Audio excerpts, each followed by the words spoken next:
আসসালামু আলাইকুম, কেমন আছেন সবাই? আশা করি সবাই খুবই ভালো আছেন। আমি মুনিয়া রহমান ফুলের গহনা নিয়ে কাজ করি। আপনাদেরকে আজকে আর্টিফিশিয়াল গোলাপ ফুলের হাতের ব্রেসলেট বানিয়ে দেখাবো। হাতের ব্রেসলেট বানানোর জন্য আমি বেস হিসেবে ফোম শিট কেটে নিয়েছি পরিমাপ মতো, যতটুকু আমার দরকার। তারপর তার দুই পাশে আমি রিবন লাগিয়ে নিচ্ছি।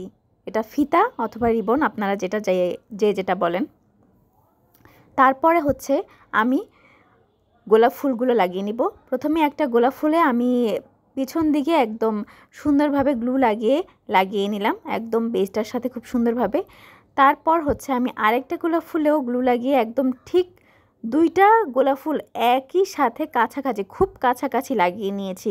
এটা একটু ফাঁকা হলে দেখা যায় আমাদের হাতটা তো গোল, তো এটা তো আমাদের হচ্ছে গোল হবে, এই জন্য দেখা যায় পরবর্তীতে ফাঁকা হয়ে যায়, সুন্দর লাগে না। তাই হচ্ছে একদম কাছাকাছি লাগাবেন, যাতে এটা হচ্ছে গোল হলেও ফাঁকাটা দেখা না যায়। তারপর হচ্ছে আমি জিপসি ফুল নিব। জিপসি ফুল আমি একদম দুইটা ফুলের ঠিক মাঝখানে খুব সুন্দরভাবে গ্লু দিয়ে চেপে চেপে লাগিয়ে দিব, যাতে দোনোটা ফুল এই জিপসি ফুলটার সাথে একদম লেগে থাকে, আষ্টে পিষ্টে লেগে থাকে, যাতে করে কোনোভাবেই বেসটা দেখা না যায় আর ব্রেসলেটটা পরলেও খুব সুন্দর লাগে। তারপর আমি দুইটা করে জিপসি ফুল হচ্ছে সুন্দরভাবে লাগিয়ে নিচ্ছি, একদম ছড়ানোভাবে। দেখুন, আপনারা একটু ভালোভাবে দেখে নিন কেমন লাগছে। এই তো আমার ব্রেসলেটটা বানানো হয়ে গিয়েছে।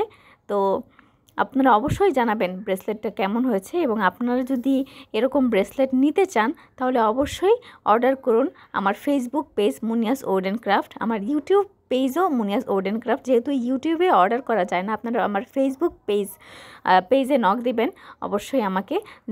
আমার ইউটিউব আর হচ্ছে ফেসবুক পেজের স্পেলিংটা একই রকম, ভাবে দেওয়া আছে, একই নামে, আপনাদের খুঁজতে খুবই সুবিধা হবে। তো আপনারা প্রথমটার মতোই একদম দ্বিতীয়টাও আমি আপনাদেরকে আবার দেখিয়ে দিচ্ছি, একটু ভালো করে দেখলেই বুঝতে পারবেন কিভাবে ব্রেসলেটটা বানানো হয়। তো যাদের গহনা বানানো শেখার আগ্রহ আছে, তারাও কিন্তু আমার ফেসবুক পেজ অথবা ইউটিউব চ্যানেল ফলো করতে পারেন রেগুলার। তাহলে আপনারা অনেক কিছু শিখতে পারবেন, এবং আপনারা কি কি শিখতে চান সেগুলোও আমাকে কমেন্টে জানাতে পারেন, আর আপনাদের সমস্যাগুলোও জানাতে পারেন।